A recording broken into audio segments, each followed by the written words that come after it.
Константин Викторович, вы знаете, сегодня день солнцестояния, летнего солнцестояния.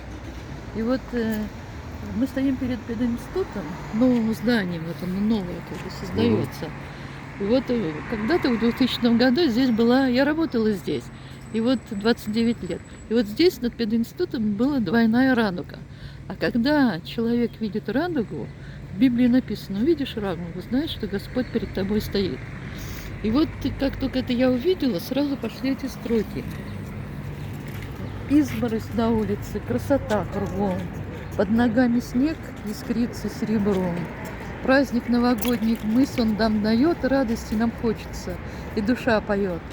Детство вспоминается, снежинок хоровод. Очень мы любили с детства Новый год. Музыка далекой юности звучит, вызывая радость ту щемящую от фильма новогоднего «Ирония судьбы».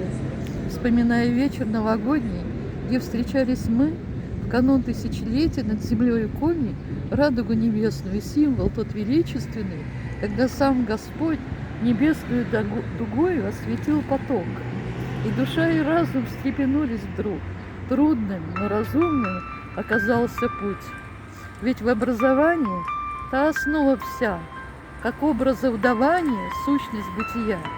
Чтоб сохранить жизнь вечную, осмыслить мы должны, что образ Евангелия в три ипостаси объединены, и здоровье и образование духовностью сплетены. И познать три ипостаси, ключ к тайнам системы жизни всей осмыслить мы должны.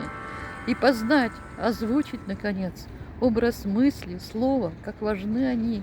В них основа вечности и любви, вечности премудрости, разума простора. Донести их сущность должен педагог. И понять несложно смысл слова сего, как передающий дар Господний, ключ системы истинной божественной. Вот в чем смысл знамений в 2000 году. И сегодня вновь вечер новогодний, а сегодня в летний, так хочется сказать, достойно сохраним мы наш пединститут. И сейчас хотим лишь пожелать, пусть достойным будем в будущем сиять, пусть достигнет славы, Богом пусть храним. С Новым годом, педагог! Счастливого пути! Сегодня как раз Да, год. день солнцестояния. Год учителя Год и наставника. Год учителя и Этот год. наставника. И вот и не зря же это здание создается снова. Это новое образование. Новое образование, думаю, что. Рождается у нас на глазах. Ну,